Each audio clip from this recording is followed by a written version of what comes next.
Hey, I'm Jeremy, and my goal here isn't to design your finances for you, it's to help you understand them so you can make smarter decisions yourself. What if I told you that the single biggest reason most people struggle with money has nothing to do with how much they earn? It has everything to do with something most people were never taught in school, never explained at home, and something that even highly paid professionals get wrong all the time. Today, we are fixing that. By the end of this video, you are going to understand cash flow in a way that will completely change how you think about your budget and your ability to save money consistently. And I promise you, once you see it, you cannot unsee it. Stick with me to the end because I'm going to give you three simple steps you can use today to finally see where your money is really going. Let me start with a quick question. Have you ever reached the end of a month, looked at your bank account, and thought, where did it all go? You know you made money. You know money came in. But somehow the number staring back at you does not match the effort you put in. That feeling is not a personality flaw. It is not laziness. It is a cash flow problem. And fixing it starts with understanding what cash flow actually means for a real person living a real life. Cash flow is simply the movement of money, money coming into your life and money going out of your life.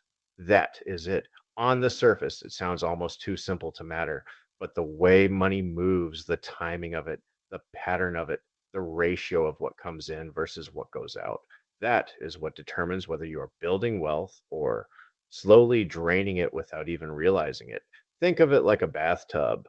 Water flows in from the tap, water drains out from the bottom. If the tap runs faster than the drain, the tub fills up.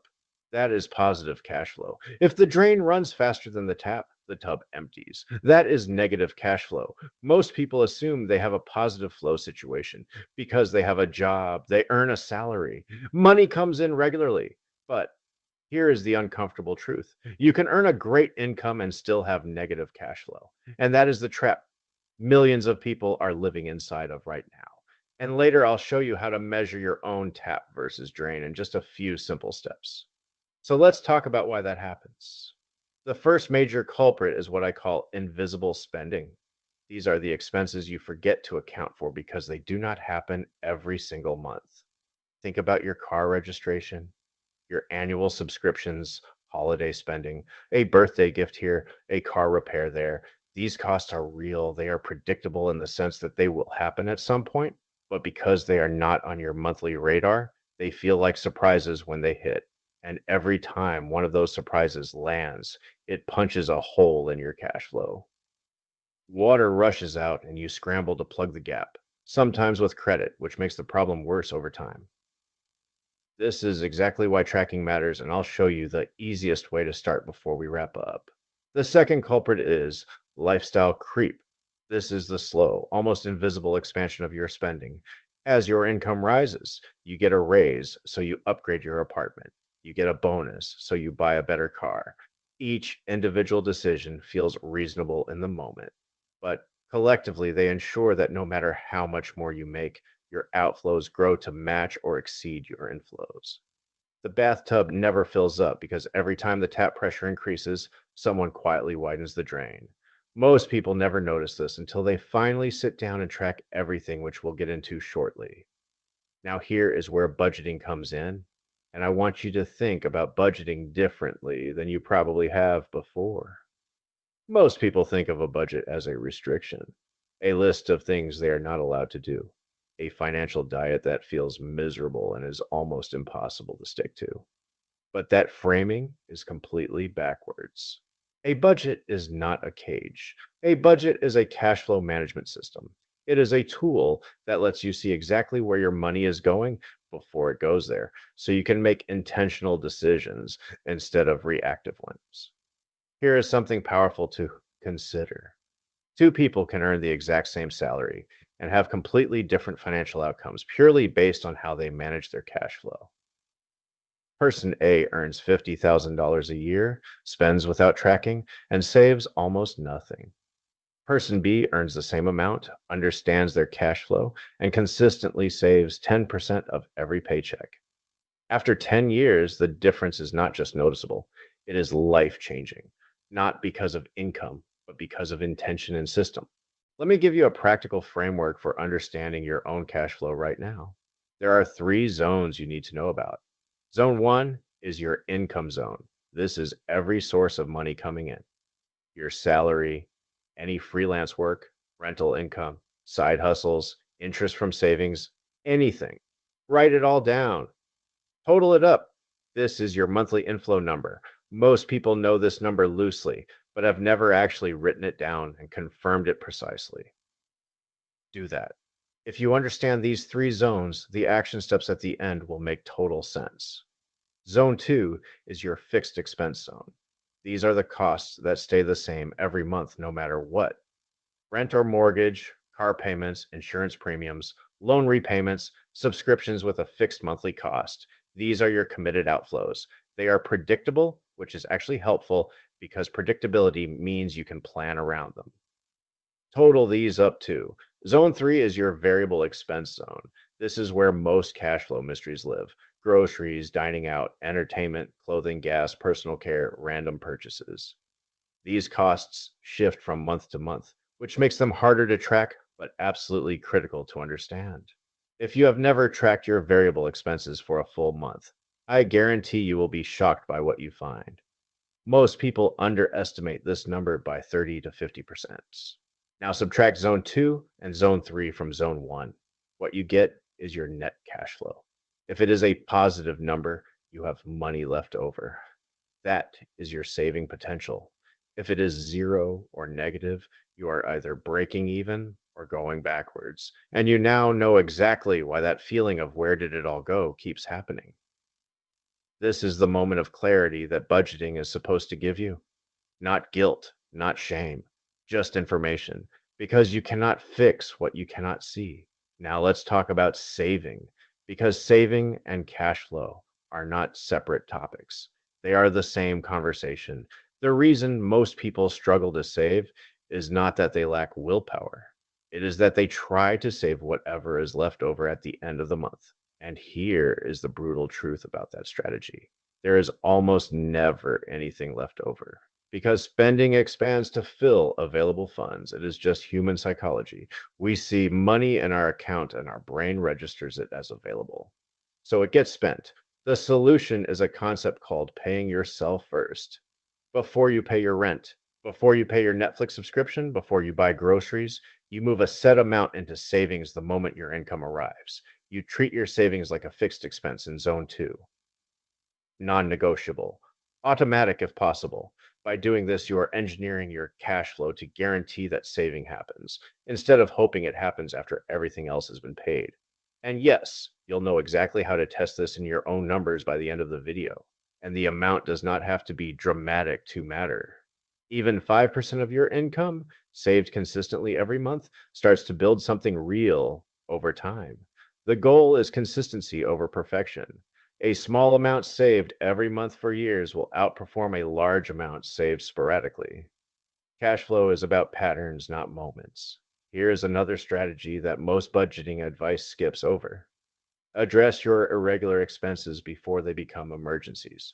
Go through the last 12 months of your bank statements and make a list of every non monthly expense that hit your account: annual fees, seasonal costs, one time purchases that actually happen every year, even if you forget. Add them all up and divide by 12. That number represents a hidden monthly cost that you need to account for in your cash flow plan. Create a separate savings bucket, even just a separate account, and deposit that amount every month so the money is there when those costs arrive. No more financial surprises, no more scrambling, no more punching holes in your flow. Let me address something that I know some of you are thinking right now. What if my income is just not enough? What if I track every dollar, eliminate every unnecessary expense, and I still do not have enough coming in to cover what needs to go out? This is a real situation, and I'm not going to pretend otherwise. If your inflow genuinely cannot sustain your outflow, even after reducing expenses, then the solution has to involve increasing income. And that is a whole other conversation. But I will say this: clarity about your cash flow is still the first step, even in that situation, because you cannot make a strategic case for needing more income until you know exactly how much you need and why. Understanding your numbers gives you power. It helps you know how much more income would actually change your situation. It helps you make a case for a raise or decide whether a side hustle is worth your time. Cash flow clarity is the foundation of every financial decision you make. Now, I want to talk about the psychological side of this because managing money is not just math. If it were purely math, everyone would nail it. The real challenge is that spending is emotional. We spend when we are stressed, we spend when we are celebrating, we spend out of boredom, we spend to keep up with the people around us, and our cash flow absorbs the cost of all of those emotions every single month. And this is where most people realize their spending isn't random, it's patterned. That's why the exercise I'll give you at the end works so well. One of the most effective things you can do alongside building a budget is to identify your spending triggers. What situations, emotions, or environments tend to lead to unplanned spending for you? Knowing your triggers does not make you immune to them, but it gives you a moment of awareness, a pause between the impulse and the action. And in that pause, you have a choice. Sometimes you will still spend, but sometimes you will not. And over time, those moments of choosing differently add up into a completely different financial reality. Another psychological tool that works incredibly well is the 24-hour rule for non essential purchases. If something is not a planned expense, not a necessity, and costs more than a certain threshold that you define, you wait 24 hours before buying it. Just wait. What you will find is that a significant portion of those purchases simply stop feeling necessary the next day. The urge fades. The cash flow impact never happens. Simple but powerful. Let me pull this all together with the bigger picture because I want you to feel the weight of what we have been discussing. Cash flow is not just a money concept, it is a life concept. When your cash flow is negative or chaotic, the stress of that bleeds into everything: your relationships, your sleep, your confidence, your ability to make long term decisions. Financial stress is one of the leading sources of anxiety in people's lives, and almost all of it traces back to cash flow problems. But when you fix your cash flow, when money coming in consistently exceeds money going out, and when you are intentionally directing the difference towards savings and goals, something shifts, not just in your bank account, in your mindset. You stop making fear based financial decisions. You start making goal based ones. You stop reacting to money and start leading with it. That is the real payoff of understanding and managing your cash flow. All right, now that you understand the system, let's turn this into something practical you can actually do starting today. So here is what I want you to do after this video. 3 simple steps. Step 1, track your income for the month, every source, every dollar. Step 2, track every single expense for 30 days. Yes, every single one. Use an app, a spreadsheet, or a notebook, whatever works for you. I also created a free downloadable budget sheet to help you apply this. Grab it from the link below.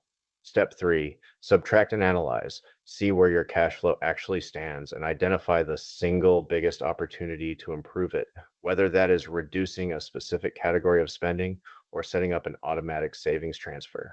Start there. Just start. Because the gap between where you are now and where you want to be financially is not as wide as you think. It is mostly a gap in visibility and intention. And now that you understand how cash flow works, you're already thinking differently. And that's where real change starts. If this video gave you a new perspective, make sure to hit the like button so more people can find this content. And since this is just the beginning, subscribe for more in-depth financial education and real-world strategies coming soon here on the channel. I've got a full step-by-step budget breakdown video on the way, so keep an eye out for that, and I'll see you in the next one.